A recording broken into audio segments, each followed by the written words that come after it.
Hey Explorers!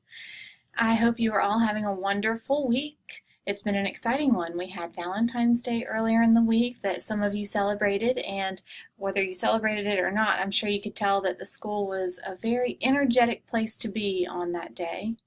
So today I'm excited to be talking with you about getting along with others, and we're going to start talking about different aspects of friendship. But today, before we get into friendship, I want to talk to you about a really important term that a lot of you use, but you may not all know the definition to. And that big word is bullying. Raise your hand if you've ever talked about bullying with somebody before. I know my older classrooms, everybody's hand is probably up. And raise your hand now if you feel like you know exactly what bullying is, or if you've... So how many of you feel like you know what bullying is? All right, so now we're going to see what you think it is and what it actually is. So think in your head what you think the definition might be.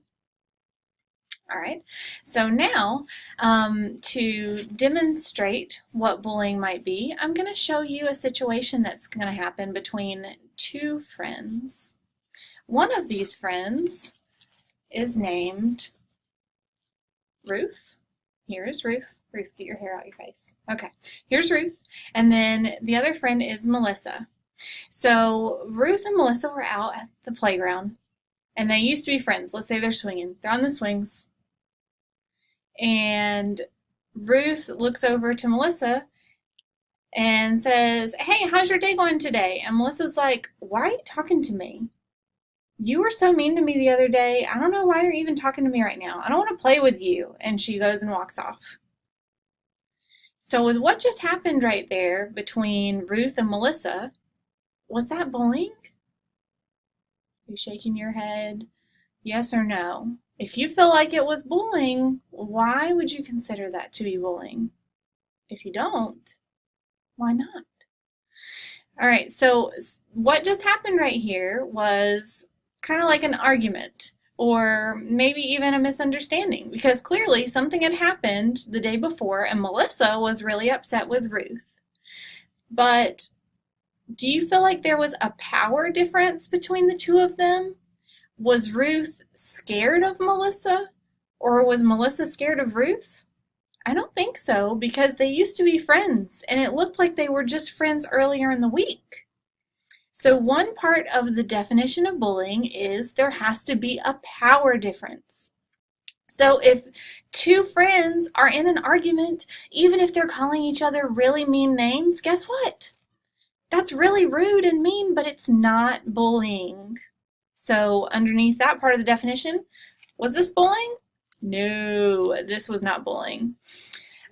The other part of the definition is that it's an unkind or undesirable act that happens more than once or could happen more than once. And this was just one event where Melissa got mad at Ruth. She said, "I'm not playing with you. I don't want to be around you," and she walked away.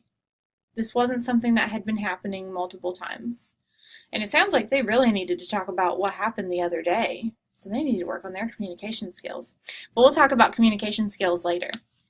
All right, so when you are interacting with your peers, and peers are other students, when you're interacting with your classmates and your friends, or people you wish were your friends, if you don't fear them, if they don't fear you, there's no power difference, okay? No one person is more powerful than the other. That is a big part of determining if something is bullying or not. The other part is if it's happened more than once. So if you are in first grade and you feel like a fifth grader said something mean to you on the way to the bus, that's really rude and really mean, and it's not acceptable for those unkind words to be said. However, that isn't something that we call bullying. It's called being rude, and we need to take care of it just in a different way. Okay, so to help you understand how you can help, if you did see a situation where one of your friends was being picked on or treated unkindly, I want to show you a couple videos today about being an upstander and about sticking up for your friends.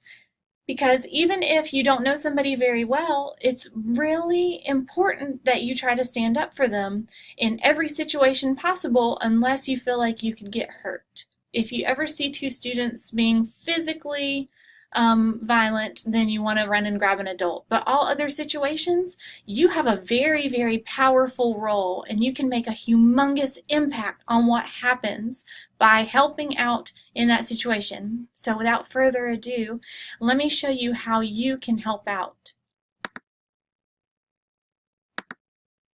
First, we're going to watch this situation and see what we learn from this video. Here's the playground, and here's the bully who's trying to feel cool by picking on this guy, Tar.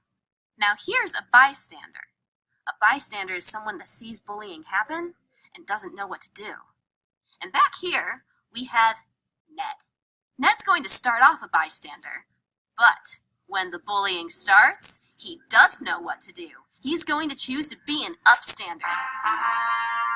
Ned's going to stand up to bullying. And when he does, he chooses from 4 upstanding options. 1. Be a buddy. When Ned sees Tar getting bullied, he shows Tar that he has a friend. Bullies aren't used to their targets having a buddy. It could change everything. 2. Interrupt. When the bullying starts, Ned finds a way to interrupt. Here, he interrupts by asking Tar to come and join him at the electroball hoop. When Ned interrupts, he gives Tar a reason to walk away from the problem. 3. Speak out. This one takes tons of courage. Here, Ned faces the person who is bullying and says, "That's mean. Don't do that." By speaking out about what is happening, it shows that meanness is not welcome. It also gets other people to look, and they might join as upstanders too. 4. Tell someone.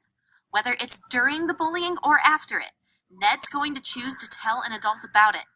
This is not tattling, because he's not trying to get someone in trouble.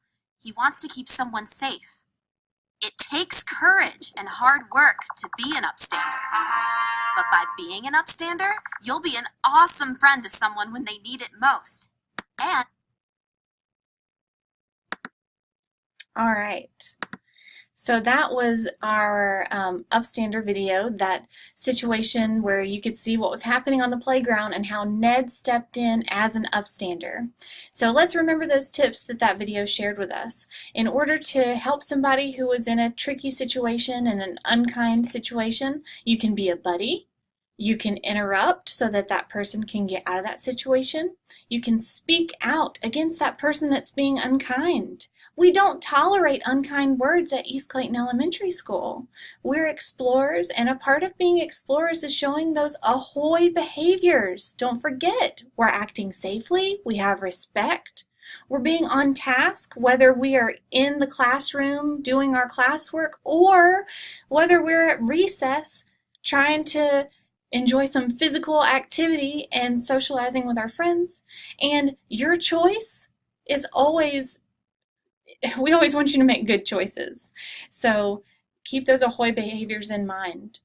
And for those of you who are feeling like you don't have as much power in these situations and you're not sure if you can handle speaking out if you see some unkind behavior going on, I have another video for you to watch. And I hope that it inspires you as much as I'm feeling inspired by it as well.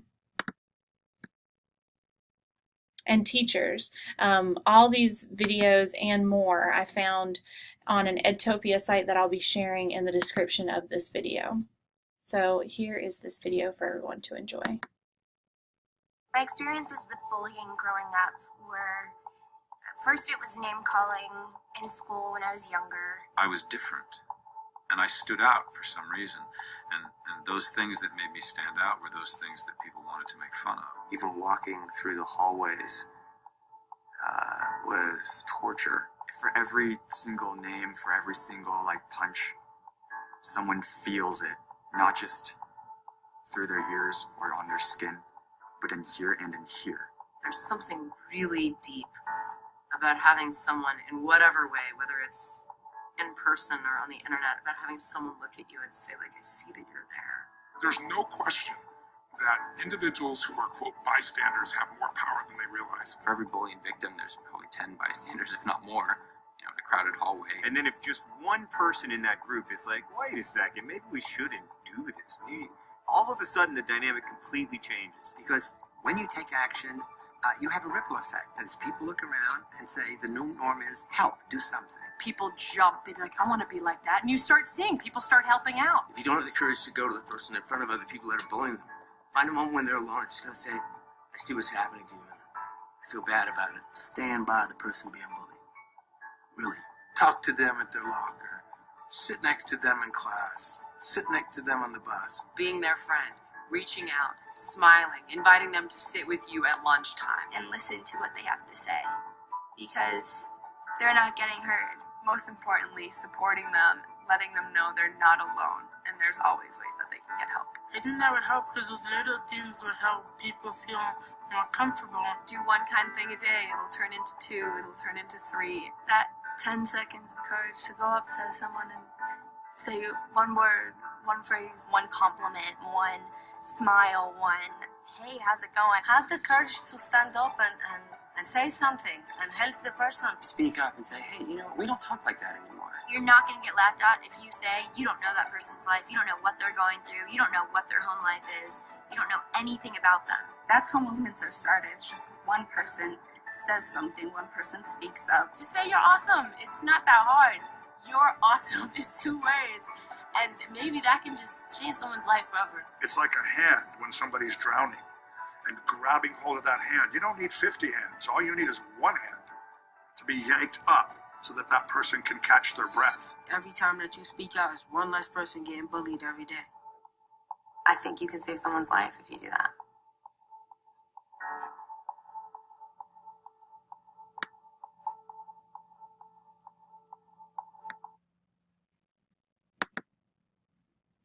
So a movement starts with one person. Are you going to be that one person that starts this movement in your class? I hope so. And if your neighbor starts this movement, I hope you act along with them. I look forward to seeing all the kind acts that you start to exhibit. And if I witness them, I look forward to giving you stamps for those kinds of behaviors. I'm proud to call myself an explorer, and I hope that you are as well. Have a great day, everyone.